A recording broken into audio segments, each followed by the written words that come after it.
This is the High School Crossfire. Welcome back. Thank you, dear judges and the House at large. My name is Lamar Tracy from Namugongo Secondary and Vocational School.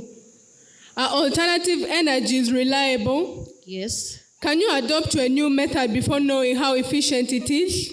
No. Do you agree that establishing something new is much more expensive than improving on the existing one? No. Are you aware that alternative energies cannot be stored efficiently, just like the fossil energies? No.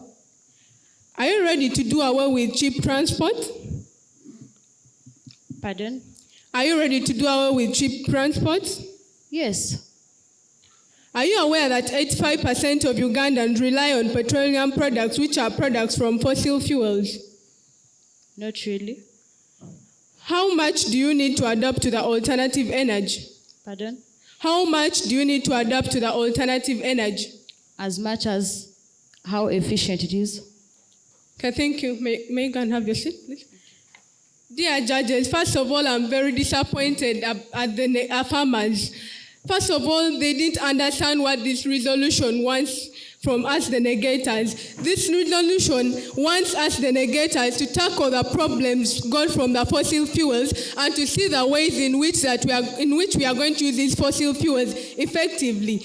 These are farmers. They are taking this resolution as fossil fuels are the problem. Here, fossil energies are not the problem. The problem here is the use of it. We, as the Intergovernmental Panel of Climate Change, we come here as a new body. We do believe that history can repeat itself, but this is a new body which has come up with new measures to bring in a good environment. Dear judges, first of all, I'm disappointed about the farmers, because you cannot tell us to adopt to something new and you don't tell us how effective that thing is. First of all, when you look at alternative energy is not reliable. Alternative energy occurs based on environmental factors. When it's shining today, we are not sure whether we are going to store all that energy up to the next day. When we look at fossil energy, this is energy that we can store and use it for any time, indefinite period of time. We also look at this point whereby they are saying that alternative energies are cheap. This is it's a very big lie. Alternative energies cannot be cheap. First of all, you look at the installation only of hydroelectricity. It's already expensive. Now, how do you convince us that they are cheap, and yet it's the fossil fuels that are cheap, that we are trying to look for better ways of using them? Another thing is that a new body always comes with new strategies.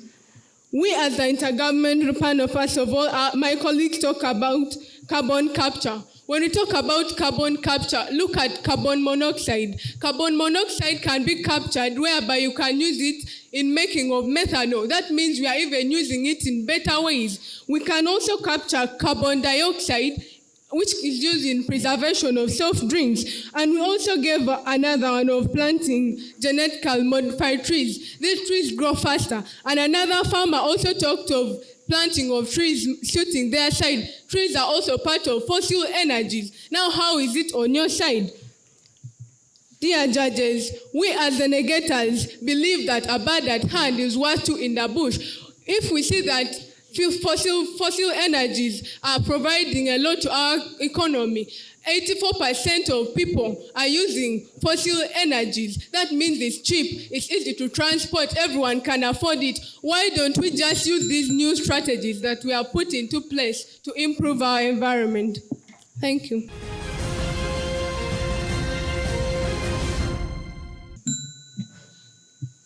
Good evening, panel. My name is Pavon Sherin Choptunji from Progressive SS Teaching Italy, and I'm the fourth farmer. My first question is, are you informed that alternative energy plays a vital role in the mix of power generation over the next century? I beg your pardon? Are you informed that alternative energy plays a vital role in the mix of power generation over the next century? No. My second question is, are you informed that the most effective way to reduce carbon emission is the usage of renewable energy? No. My third question is, do you breathe? Yes, I do. Does carbon dioxide help you breathe? No. Thank you. My other question is, would you allow or support a global agreement to ban all fossil fuel subsidies? I beg your pardon? Would you allow or support a global agreement to ban all fossil fuel subsidies? No.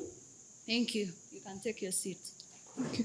So panel, we as team of farmers actually want to inform the negators that we are not standing here to talk about the reduction. We are actually not saying that fossil energy should stop, but we are looking at a way of minimizing its usage, or we are looking about how effective we can use the alternative energy to reduce global warming.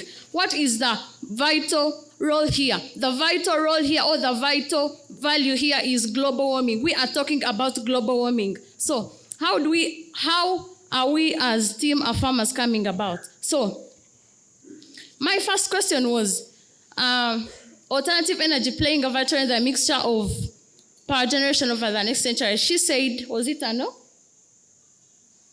She said a no. Okay.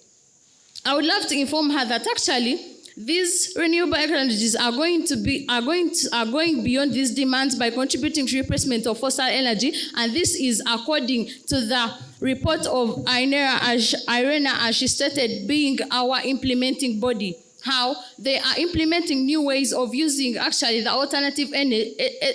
alternative sources of energy in order to actually lower the carbon emission into the atmosphere.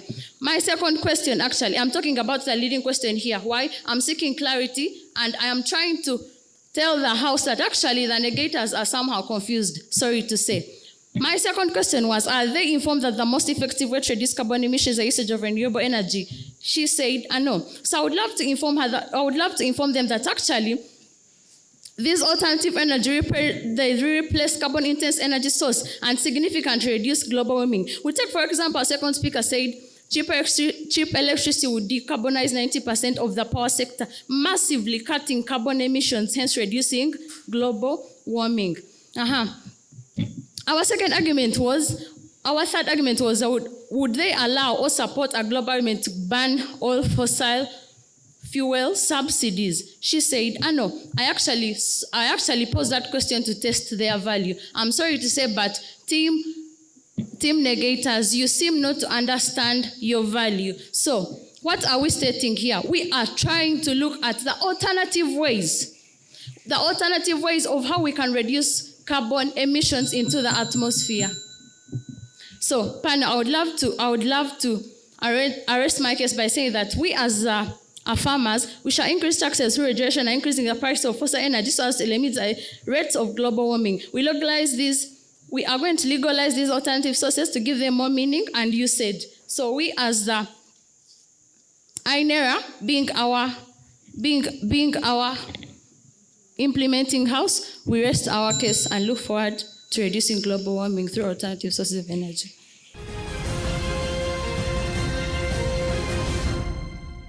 To begin with, ladies and gentlemen, I credit you by virtue that both teams were able to identify the specific resolution that was before them, and both teams were able to fulfill the demands and the conditions or the requirements that the resolution expected of them to fulfill. Now, this is it, ladies and gentlemen. One, whenever there is a policy resolution, a policy debate before you, you give your policy, and then your opponents come and they try to make submissions or they try to question your policy. Most of your policy has been in place, and then they come and they try to identify to you the loopholes that your policy in place has already faced, and you fail to come and counterfeit on the same. It means you are conceding that actually your policy does not stand the test of workability. To start with, the policy of Team Affirmative was to make, if I'm to get it clear, the policy of Team Affirmative was they advocated for the usage of alternative energy, which, for example, they talked about the renewable, they talked about the geothermal, they talked about the hydroelectricity, to mention but a few. And then the policy of Team Negative was, number one, to use of any probable technology that will capture carbon. And then number two, to plant genetically modified trees, which was very good, and all the policies that both teams had were correct. Now, where did it come from? When Team Negative advocated for the usage of the carbon captures, Team Affirmative came and asked a question. Okay, we have already seen other countries taking the initiative of putting the carbon captures in place. How come still the levels of carbon emissions are accelerating day by day? They even provided the percentages. Yes, I like the fact that now Team Negative came and asked them a question that actually, are you aware that even some of the alternatives that you are providing for example, the turbines at the hydroelectric dams, emit carbon? But from their first speaker, did they say, for us it may be impossible to do away completely with carbon, but what are we looking at as Team Affirmative? There's a reduction. We are advocating for the reduction. I credit Team Affirmative. Why? For me, they win in their content. They had very good statistics to do with numbers, precedents, and illustrations to build up their case. And actually, to me, I give them because they were able to prove their case beyond reasonable doubt. Remember, we said proving a case beyond reasonable doubt is adducing the relevant evidence to support your case that actually what we are advocating for or what we are arguing is the correct thing, but nothing else but the correct thing. You people talked about fossil energy, renewable energy being cheap. They gave you an issue of Norway. Do you know how much Norway pays in terms of electricity? Because they're using renewable energy. You people never came and rebutted. They were putting points into much of it, but you're not rebutting it completely. And that's why I fall on them. However, now, get us to your side. From the first speaker to the third speaker, your style of debating, trust me, is in limbo. Trust me. Give me that, I'll give you the truth. It's in limbo. Until when the fourth speaker comes to redeem you in the last minute, truly in the last minute, I understand maybe you people chose scientists to come and understand and acknowledge the facts. But listen, this is a debate where we are looking at the human kind of a life. We are playing with the human life. We are having carbon dioxide emitted. People are dying because of that. Climate change is changing every day and night. So make sure next time when it comes to such a debate, your composure now goes to even the first speaker. The first speaker in the get aside, you had every point. You brought statistics, but your composure completely. You even found yourself that by the time they ring the bell, you're already tired by saying, okay, let me go and have a seat. That was what in your mind. I could read it and I saw it. The third negator came. He was at least good, but now your composure, you're putting on points to support your argument. Trust me, if you people could do so much of it, right now we could be very far. Now, because of those existing factors, Affirmative, I credit you. That was a good work plan. But to me, convince me further that planting trees falls into renewable energy. They even gave you a GMO kind of a trees that we are going to plant genetically modified trees that by the end of 5 years, these trees can even grow in 3 years. We shall have control the carbon dioxide. You people never rebutted. It was just a basic kind of argument. But I understand. At this level, I understand. But when it comes to Octo, guys, I need you to convince me further. Now, I credit Affirmative in terms of statistic. Bravo. Wherever you got the statistic, I don't know. Maybe you asked your teacher, he gave you the statistic. We have to talk after here. But bravo from your statistic. You guys, second speaker came here. He was babbling statistics from the first time to... But now, as much as you're making the statistic, where is the source of information? All the team, you have to be penalized because of that. As much as you mention a statistic, make a point of information. Give it a source of information. Where are you getting these statistics? Are we just making it a guesswork? We can't judge anything by rumors. So it's of these grounds that me personally, I felt persuaded. One, because they gave you the issue. They were like, okay, we are going to capture this carbon dioxide. They told you we're going to give GMO kind of a trees. Personally, to me, I was being persuaded with their plan and strategy. Until when the third speaker came, now you see even you mentioned a plan, which that one is not your work. The first work of the first speaker was to mention a plan, not yours. This was a wonderful debate. You all did research, mostly Team Affirmative, and it was a very informed discussion, full of arguments. But Team Affirmative, your strategy was you are going to use alternative energy over fossil fuel. Team Negative came up and told you it is impossible to do away with fossil fuel. You have to depend on it even in your cars that are using alternative energies. But you had informed them that you cannot completely do away with fossil fuel.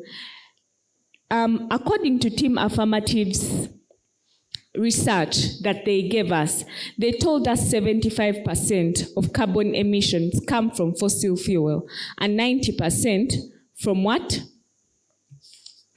And 90% from carbon dioxide. So, personally for me, when they gave that and their strategy was moving away, not completely from fossil energy, but rather using more of alternative energy over this fossil fuel. And then your solution was to use carbon filters, which they came up and told you that carbon filters are actually in existence. However, there is still a big percentage of carbon emission in the atmosphere. You came up and told them you're going to plant trees. They tried to come up with that very idea in their argument, and I fault them for that. You came up with genetically modified trees, and you said they would. If you plant trees, it's going to have a very low effect on what? On carbon emission if you plant trees. So for me, those were my defining factors. Team Affirmative was able to show us that because our biggest problem here was carbon emission, whether we use fossil fuel, whether we use what? Alternative energies. The problem that we had on ground was to reduce global warming. And both of you did not give any alternative that could completely do away with carbon emission. However, since you all faulted at that, I based on percentages. The fact that they told you that your alternative that you have, your work plan that you have of planting trees, of doing all that, it is already in place. However, carbon emission and temperature keep on rising day by day. That means your solutions are not working. And the other deciding factor that you failed to rebut, Team Affirmative came up and told you that if they actually gave you statistics, that if we continue to use alternative energies such as hydroelectricity power, they gave you statistics and they told you they would be rid of carbon emission by 2025. I don't know if you people listen to the speech of the second speaker. Honestly speaking, she talked a lot of statistics and all that. But if you had listened and actually rebutted her statistics and her evidence, because at the end of the day, all you had to do was for both of you to convince me that you can guarantee life on Earth with either alternative fuels or fossil fuels. And that was my deciding factor. I was more convinced by Team Affirmative. I gave both of you 16 for style, content 25, and then strategy I gave Team Affirmative 27 and Team Negative 25, totaling up to 68 and 66. Therefore, with a vote of 2-1, Team Affirmative go to Octos.